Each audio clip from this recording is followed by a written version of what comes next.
নেবেন আমাকে ওই West Bengal advocates welfare fund নিয়ে বহুবার আপনারা প্রশ্ন করেছেন কিভাবে করতে হয় এবং কীভাবে ক্লেম পেতে ইত্যাদি ইত্যাদি। তো আমি প্রথমে আজকে আমাদের এই জুলফিকার বাবু নতুন এনরোলমেন্টের মেম্বার হতে চাচ্ছেন ওই অ্যাডভোকেট ওয়েলফেয়ার ফান্ডের, ওনার উদ্দেশ্যে বলি। প্রথমে একটা ফর্ম ফিল আপ করতে হবে, ওয়েস্ট বেঙ্গল অ্যাডভোকেটস ওয়েলফেয়ার ফান্ডের ফর্মটা ফিল আপ করতে হবে।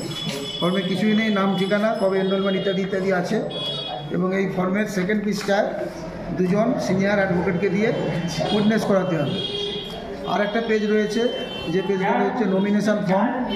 এই পেজটাতে নমিনেশন ফর্ম, এখানে নমিনির নাম, ঠিকানা, মোবাইল নাম্বার আর নমিনির সাথে কী সম্পর্ক আর নমিনির ডেট অফ বার্থ থাকে। আর এই নমিনেশন ফর্মের পিছনে ওই দুজন যে উকিলবাবু অ্যাটেস্টেড করেছিলেন, সাক্ষী দিয়েছে, তার আরেকজনকে এখানে সই করতে পারেন, অ্যাটেস্টেড করা। তাহলে ফর্মটা ফিল আপ করে জমা দেবেন, বাস এতেই চেষ্টা আর কিছুই নয়। আর সঙ্গে দেবেন এনরোলমেন্ট লেটারের জেরক্সটা।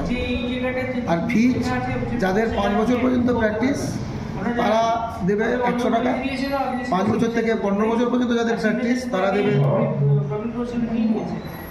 200 টাকা, আর 15 বছরের উপরে যাদের প্র্যাকটিস তারা হচ্ছে 350 টাকা প্রথমবার।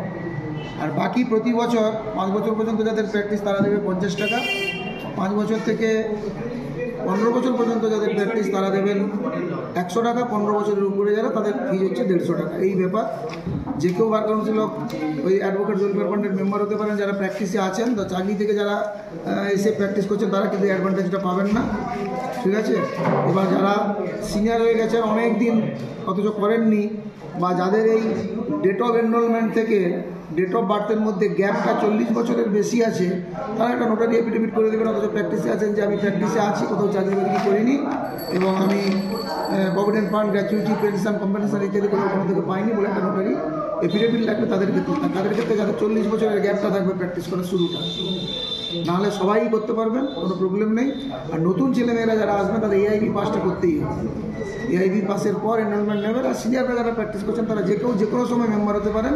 তবে দুঃখের সাথে জানাচ্ছি যে অ্যাডভোকেট ওয়েলফেয়ার ফান্ডে আমাদের রাজ্যের যত মেম্বার আছেন, অ্যাডভোকেটস আছেন, তাদের 20% এখন অ্যাডভোকেট ওয়েলফেয়ার ফান্ডের মেম্বার হননি। যাই হোক, আপনারা অ্যাডভোকেট ওয়েলফেয়ার ফান্ডের মেম্বার হন। সুবিধা কী কী?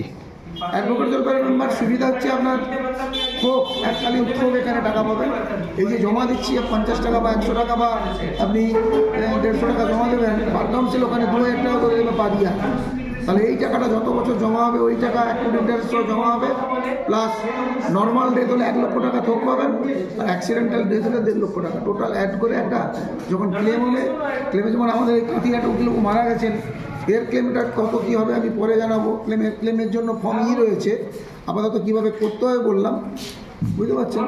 আপনারা করুন, সুবিধা রয়েছে। সুবিধাটা টোটাল কি আলাদা একটা ক্লিপসে দিচ্ছি। আপাতত করার জন্য কী কী লাগলো বললাম, দেখতে থাকুন। আমার পরের ক্লিপসে আপনার নাম সবাই মোটামুটি বলবো। আপনারা অ্যাডভোকেট মেম্বার হতে থাকুন। আপনার নাম? আমার নাম প্রসূন কান্তি দাস।